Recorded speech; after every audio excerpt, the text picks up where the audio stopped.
Song of the Fable Departed by the late great Phil Chevron. This graveyard hides a million secrets, and the trees know more than they can tell. But the ghosts of the saints and the scholars will haunt you in heaven and in hell. I'm rattled by the boogeyman, the glimmer man, the holy man. I'm living in the shadows of a gunman. Rattle like the coppers in their greasy till. Rattle until time stood still. Look over your shoulder, hear the school bell ring. It's another day of made to measure history. I don't care that your heroes have wings. Your terrible beauty is torn. Faithful departed, we fickle-hearted, as we are now, so once were we. Faithful departed, we the meek-hearted, with graces departed, bring flowers to thee.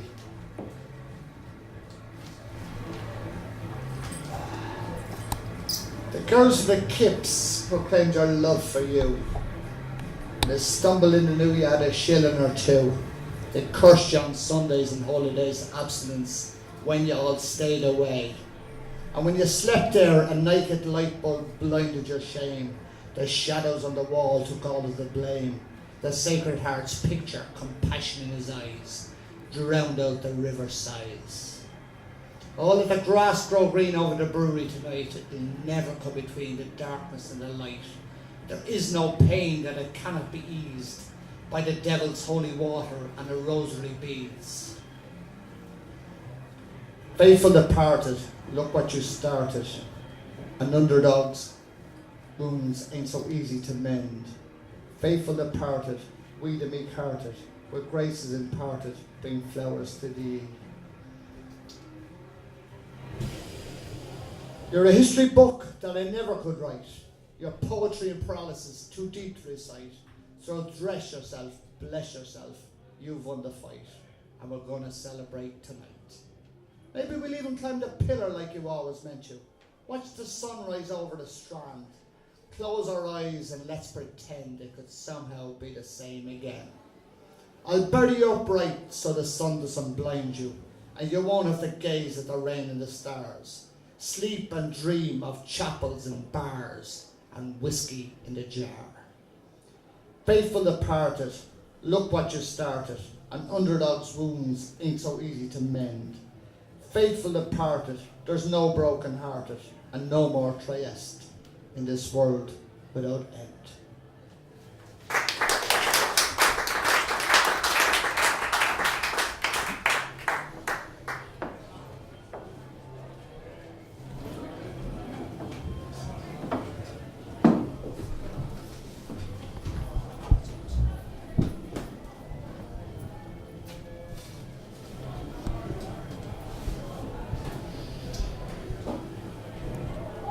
Yes, he came somewhere. Really, on the story he made up, pack of lies to hide it.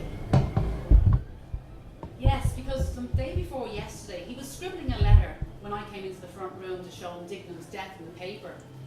As if something told me. And he pretending to think about business. Fool. Train somewhere. Whistling. The strength those engines have in them, like big giants, and the water rolling all over and out of them, like the end of love's old sweet song. I wonder if he was the first.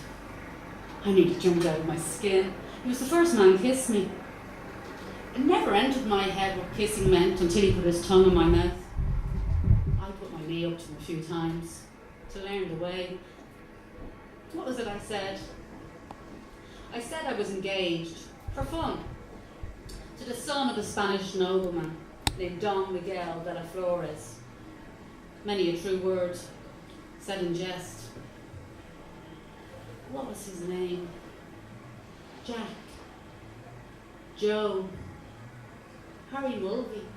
Was that it? Yes. He said he'd come back. Lord, it's just like yesterday to me. Perhaps he's dead, or killed, or a captain, or an admiral. I never thought that would be my name, Bloom, when I used to write it in print on visiting cards or practicing for the butchers. And Em Bloom, you're looking blooming, Josie used to say to me when I first married him. Well, it's better than Breen or Briggs, or those awful names with bottom in them. Mrs. Ramsbottom, or some other kind of bottom. Mulvey. I wouldn't go mad about that either, I suppose. If I divorced him. Mrs. Boylan. God, I wish he'd sleep in some bed by himself with his cold feet on me. Give his room even to let a fart. Goodbye to my sleep for this night, anyhow. I hope he's not going to get in with those medicals leading him astray. Trying to imagine he's young again, coming in at 4 in the morning. Still, he had the manners not to wake me. What do they find to gabber about all night? Squandering money and getting drunker and drunker. Could they not drink water? And then he starts giving us orders for eggs and tea. Still, it's the feeling. Especially now with Millie away. Such an idea for him to send the girl down there like that to learn to take photographs. Only had to do a thing like that all the same on account of me and Boylan. That's why he did it, I'm certain. The way he plots and plans everything. She can't feel anything deep yet. I never came properly till I was 22. It went to the wrong place, always. She's pretty with her lips so red. It's a pity they won't stay that way. Oh, God knows there's always something wrong with us. 5 days every 3 or 4 weeks. I bet the cat is better off than us. Have we too much blood in her, so what? Oh, patience above, it's poured now, we like the sea. Anyhow, he didn't make me pregnant, big and all as he was. Look at the way he's sleeping. It's as well he doesn't kick or he'd knock my teeth out. He's sleeping hard. Had a good time somewhere. Still, she must have given him great value for money. Of course, he has to pay for it from her. What a nuisance of a thing. I hope they have something better for us in the other world. I love to hear him falling up the stairs of a morning with the cups rattling on the tray. He says he's an author and going to be a professor of Italian, and I'm to take lessons. I'm sure it'll only be grand if I can get in with a handsome young poet at my age. Wouldn't mind taking him in my mouth, even if some of it went down. And make him feel all over till he half faints under me, and then he'll write about me, lover, mistress, publicly too, with our 2 photographs, in all the papers when he becomes famous. Oh, but what am I going to do about him though? No, that's no way for him. He has no manners, nor refinement, nor nothing in his nature. Slapping us behind like that in my bottom because I didn't call him you. The ignoramus that doesn't know poetry from a cabbage. Oh well, I suppose it's because they're so plump and tempting in his short petticoat. You couldn't resist. They excite me sometimes. It's well for men and all the pleasure they get off a woman's body. They don't know what it's like to be a woman or a mother. How could they? That's why I suppose he's running wild. Well, it's a poor case that those who have a fine son like that and they're not satisfied, and I none. It wasn't my fault we came together when I was watching the 2 dogs. Our first death, too. We were never the same since. And the little woolly jacket I knitted, I knew I'd never have another. Oh, I'm not going to think myself into the glooms about that anymore. I know what I'm going to do. I'll give him one more chance. I'll go about rather gay. Not too much singing, a bit now and then. Let him have a good eyeful, make his Mickey stand for him. Unless I made him stand there and put it into me. I've a mind to tell him every scrap. It's his own entire fault if I'm an adulteress. Oh, much about it if that's all the harm ever we did in this vale of tears. God knows it's not much. Doesn't everybody do it? Only they hide it. Then if he wants to kiss my bottom, I'll drag open my drawers and I'll bulge it right out there in his face, as large as life. He can stick his tongue 7 miles up my hole, and then I'll tell him I want £1, or maybe 30 shillings. I'll say I want to buy some underwear. Then I'll wipe them off me, and I'll go out. I'll leave him there lying up, eyeing up the ceiling. God of heaven, there's nothing like nature. The wild mountains and the sea and the waves rushing. And as for them that say there's no God, I wouldn't give a snap of my 2 fingers for their learning. Well, who was the first person in the universe before there was anyone that made it all? Who? They don't know. Neither do I. So there you are, they might as well try and stop the sun rising from tomorrow.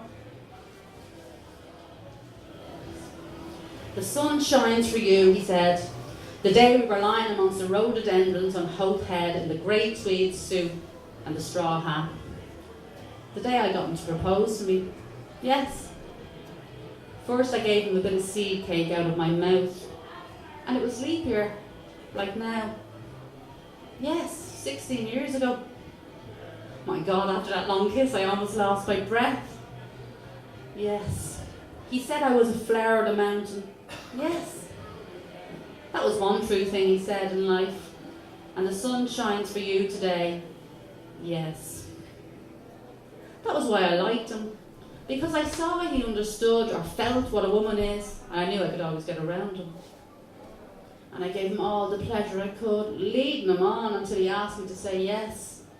And I wouldn't answer first, when he looked out over the sea and the sky. I was thinking of so many things he didn't know of. Mulvey, Mr. Stanhope and Hester, and Father, and old Captain Rose, and the Spanish girls laughing in their shawls. And the sea, crimson sometimes like fire, and the glorious sunsets, and the fig trees in the Almerida gardens, yes. And all the queer little streets, and the pink and blue and yellow houses, and the rose gardens, and the jessamine, and the geraniums, and the cactuses. And Gibraltar as a girl, where I was a flower of the mountain, yes. I thought, as well him as another. And then I asked him, with my eyes, to ask again. Yes. And then he asked me, would I, yes, to say yes, my mountain flower. And first I put my arms around him. Yes. And I drew him down to me so he could feel my breasts all perfumed. And his heart was going like mad. And yes, I said, yes, I will, yes.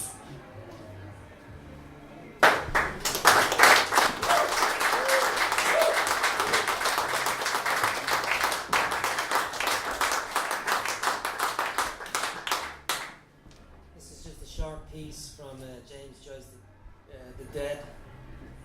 His soul swooned as he heard the snow falling through the universe and falling like the descent of their end upon all the living and the dead.